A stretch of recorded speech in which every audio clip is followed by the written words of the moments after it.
जय श्री राम। मित्रों, आज एक बहुत बड़ा खुलासा करने जा रहे हैं मणिपुर हिंसा को लेकर। ये मणिपुर में जो हिंसा की आग धधक रही है, इसके पीछे कौन लोग हैं और ये हिंसा भड़काई क्यों गई है। तो आपको याद ही होगा, राहुल गांधी जो प्रधानमंत्री बनने का ख्वाब संजोए हुए हैं, इसके लिए उन्होंने कन्याकुमारी से कश्मीर तक की भारत जोड़ो यात्रा की थी, जैसा कि आप देख रहे हैं। लेकिन इस यात्रा के सूत्रधार और उसके पीछे की वजह क्या थी, वो आप जान के चौंक जाएंगे। इस शख्स को देख रहे हैं राहुल गांधी के साथ, ये जॉर्ज सोरोस का वाइस प्रेसिडेंट है, जो एनजीओ पूरे वर्ल्ड को लीड करता है, उनके एनजीओ को। और ये राहुल गांधी के साथ कंधे से कंधा मिला के चल रहा है। अब राहुल गांधी ने भारत जोड़ो के बाद विदेश में जाके बोला था कि पूरे भारत में मिट्टी का तेल छिड़का हुआ है। मतलब साफ था कि पूरे देश में आग लगाने की तैयारी हो चुकी है कांग्रेस की तरफ से। और मणिपुर हिंसा जो हुई, उसके बाद सारे विपक्षी दल मिलके INDIA का गठन करते हैं और उनका एकमात्र एजेंडा मणिपुर मणिपुर मणिपुर।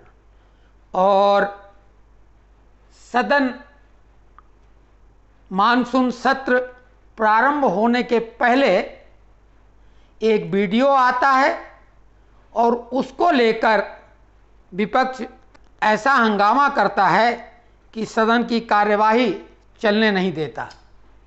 और आखिरकार सरकार के खिलाफ वो अविश्वास प्रस्ताव भी ले आते हैं। इन सारी जो भी गतिविधियां थी विपक्षी दलों की षड्यंत्रकारी, इसके पीछे कौन था, इसको आज अपनी एक इन्वेस्टिगेटिंग रिपोर्ट के द्वारा विजय पटेल ने क्रैक किया हुआ है। और उन्होंने बोला है, who is behind Manipur violence and why is Manipur burning since many days. उन्होंने कहा है कि ये मणिपुर में जो हिंसा हो रही, इसके पीछे कौन है और ये इतने दिनों से क्यों जल रहा है। तो why Congress and other political parties are so much active on this issue. क्यों कांग्रेस और अन्य राजनीतिक दल इस मुद्दे पर इतने सक्रिय। तो इसकी एक गहन जांच रिपोर्ट लेके वो आए हैं, जो कि ट्विटर पर विजय पटेल के अकाउंट से आप खुद देख सकते हैं। अब उन्होंने जो बताया है, ये पूरी रिपोर्ट है, the free movement regime along the India Myanmar border and why it has complicated the volatile situation in Manipur. तो इस पे इन्होंने बताया है कि मणिपुर में जो ये बर्मा के बॉर्डर से म्यांमार भी जिसको बोलते हैं, ये लगा हुआ है और इसकी 400 किलोमीटर की बिना बाढ़ वाली सीमा मणिपुर से लगी हुई है। और इस सीमा में बिना किसी प्रतिबंध और वीजा के आया जाया जा सकता है। और इसमें 16 किलोमीटर से ज़्यादा ऐसी सीमा है जिसमें आदमी थोड़ी सी रिस्क लेकर बिना कोई जांच एजेंसियों के सामने आए अंदर प्रवेश कर सकता है। अब ये क्षेत्र सबसे बड़े ड्रग्स उत्पादक क्षेत्रों में से आता है। वो कह रहे हैं, this area comes under one of the largest drugs producer areas the golden triangle. ये उसके लिए अफीम की खेती के लिए ये सीमावर्ती पहाड़ी क्षेत्र की कुकी जनजातियां ज़्यादातर अफीम की खेती में शामिल हैं, जिसको पोस्ता भी बोलते हैं, अंग्रेजी में पॉपी बोलते हैं। अब इसमें आगे वो बताते हैं अपनी इन्वेस्टिगेटिंग रिपोर्ट में कि many of you have heard about Colombian drug lord Pablo. Lord Pablo Colombian drugs एक डॉन है, उसके बारे में आप सभी लोगों ने सुना होगा और उस पर ये फिल्म भी बनी है, नार्कोस। नेटफ्लिक्स में ये उपलब्ध भी फिल्म है। ये वो ड्रग पेडलर है और इसके बारे में काफ़ी कुछ कई फिल्में भी बन चुकी हैं और आए दिन आर्टिकल आते रहे हैं। और इस माफिया ने वहाँ पे अपना इतना मजबूत तंत्र तैयार कर लिया था कि वो सरकार के लिए भी सरदर्द बन गया। आप जानते हैं कि सोरोस को कोलंबियाई ड्रग्स कारोबार से भारी मुनाफा हुआ है। ये जो हंगरियन और अमेरिकन जॉर्ज सोरोस चर्चा में है, जिसने मोदी को 2024 में हटाने के लिए बिल्कुल ये घोषित कर दिया कि हमने कई सरकारें गिराई हैं और अब अगला नंबर मोदी सरकार का है, जिसको हम 2024 में हटा के रहेंगे क्योंकि हम मोदी से बहुत ही नफरत करते हैं। तो ये जॉर्ज सोरोस जो है कोलंबियन ड्रग्स माफिया के पीछे है और इसने वहाँ से बहुत मुनाफा कमाया है।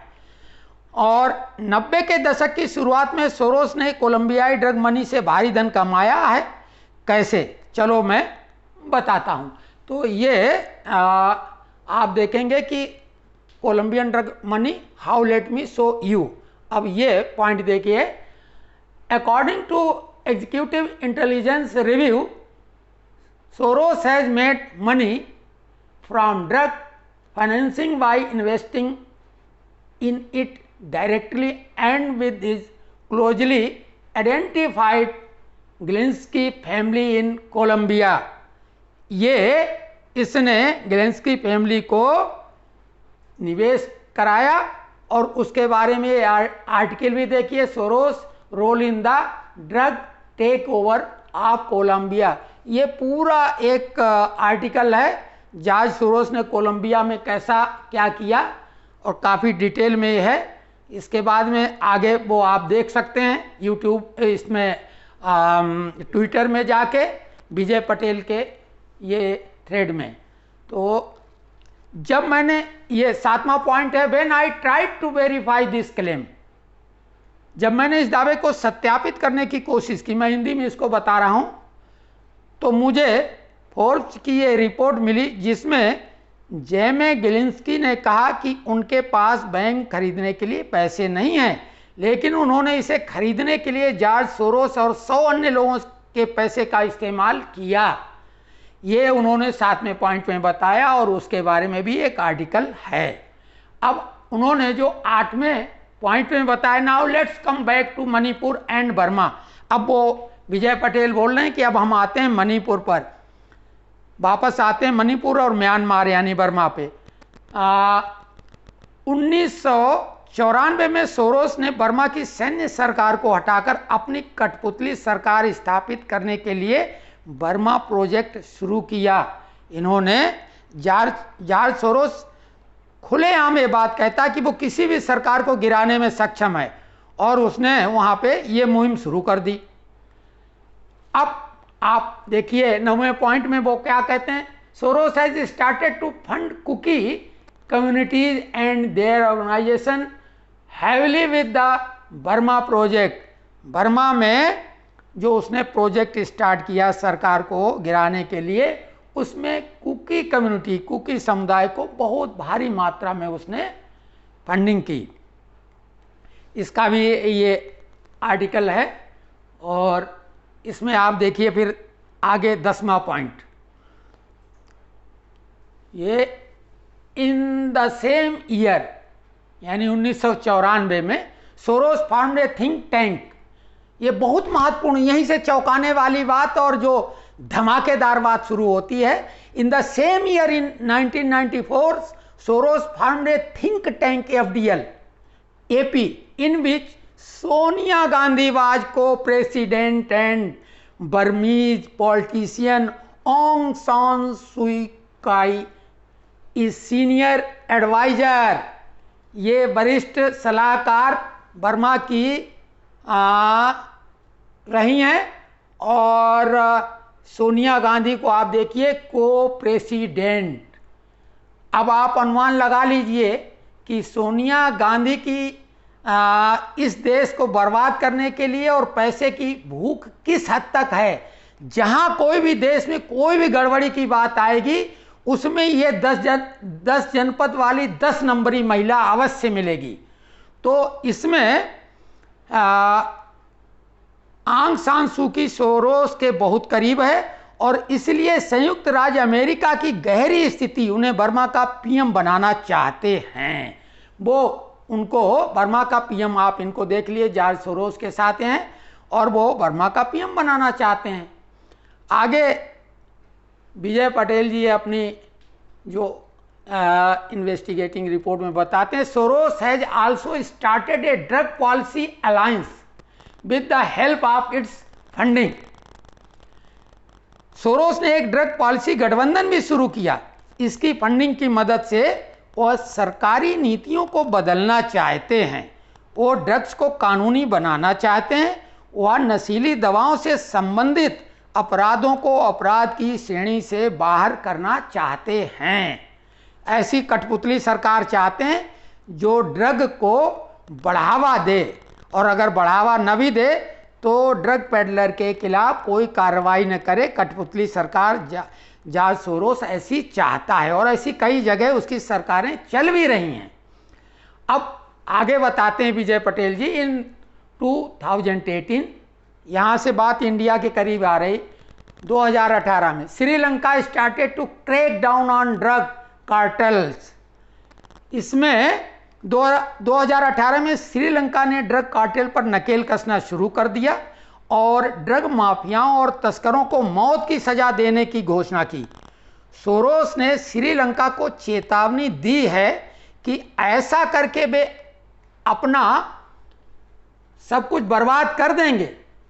तो ये श्रीलंका को जॉर्ज सोरोस ने चिंता कर दी कि बहुत बड़ी मुसीबत आप बुलाएंगे, लेकिन जॉर्ज सोरोस ने इसे सही कर दिया क्योंकि श्रीलंका ने इसकी चेतावनी नहीं मानी और जो वहाँ पे उन्होंने कानून बनाया था कि जो भी ड्रग माफिया उनको सजाए मौत देगा, तो श्रीलंका ने जॉर्ज सोरोस की धमकी को न मानते हुए ये ड्रग पेडलर्स को फांसी दे दी। अब जॉर्ज सोरोस ने जो धमकी दी उससे को उसने सही साबित करके दिखा दिया। आपने देखा श्रीलंका कैसे जला और क्या स्थिति हो गई। इसी तरह 2018 से मणिपुर सरकार ने भी ड्रग्स पर नकेल कसना शुरू कर दिया है। ये आप 15वें पॉइंट में देख सकते हैं। Similarly since 2018 the Manipur government has also started to crack down on drugs. और मणिपुर सरकार ने 18,664 एकड़ से अधिक पोस्ते की खेती, पोस्ते मतलब अफीम की खेती वाली भूमि को नष्ट कर दिया और 963 से अधिक मादक पदार्थों के तस्करों को गिरफ्तार किया। लगभग 1000 ड्रग पेडलर और जो उसके तस्कर थे उनको मणिपुर सरकार ने गिरफ्तार कर लिया। रिजल्ट परिणाम क्या हुआ? Just like Colombia and Sri Lanka, Manipur is burning. Colombia और श्रीलंका की तरह मणिपुर भी जल रहा है। ये आप आगे देखें। When Sonia Gandhi herself was working in Soros funded think tank and if Soros is a friend of Fori Nehru, ये फोरी नेहरू का जो कनेक्शन है वो डायरेक्ट सोनिया गांधी से नहीं था, ये मोतीलाल नेहरू के भाई का परिवार है। Y should be surprised when the daughter of Manmohan Singh work for Soros. ये तो न्यूज में आता ही, आप सभी को मालूम है कि मनमोहन सिंह की सुपुत्री भी जॉर्ज सोरोस के साथ काम कर रही हैं। थोड़ा सा इसको नीचे करके दिखाते हैं आपको। तो ये जब सोनिया गांधी के पूर्व सहयोगी हर्षमंदर सोरोस के लिए काम करते हैं तो हमें आश्चर्य क्यों होना चाहिए। अब आपको याद होगा Sonia Gandhi super PM NAC के थ्रू बनी थी, नेशनल एडवाइजरी काउंसिल, जिसमें हर्षमंदर भी थे। ये जॉर्ज सोरोस, ये हर्षमंदर, इनके लेख भी अखबारों में हर्षमंदर के नाम से आते थे। और ये सुपुत्री हैं मनमोहन सिंह की, अमृत सिंह। तो ये सब जॉर्ज सोरोस के पिट्ठू हैं और सोनिया गांधी इन पिट्ठुओं की बॉस। अब आगे देखिए, ये आगे और देखिए, थोड़ा सा आगे इसको दिखाते हैं आपको।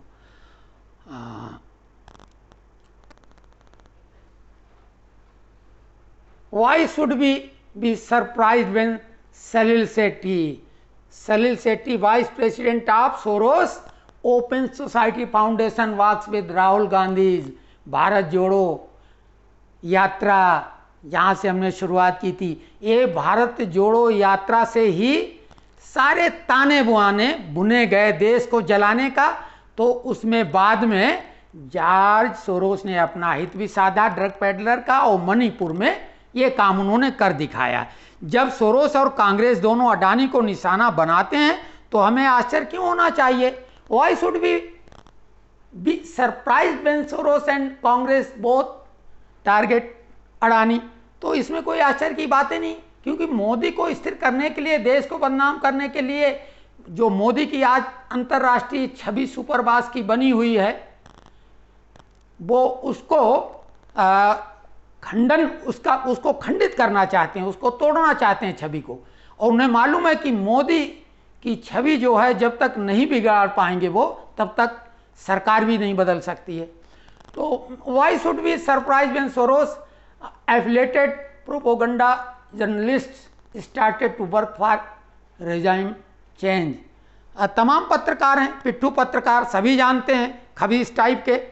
और केवल वही नहीं, अब तो वो पत्रकारों पे भी न्यूज़ क्लिक का कार्रवाई निश्चित होना तय हो गया। वो सब पकड़ में आएंगे धीरे धीरे, क्योंकि हमारी एजेंसियां सतर्क हो गई हैं।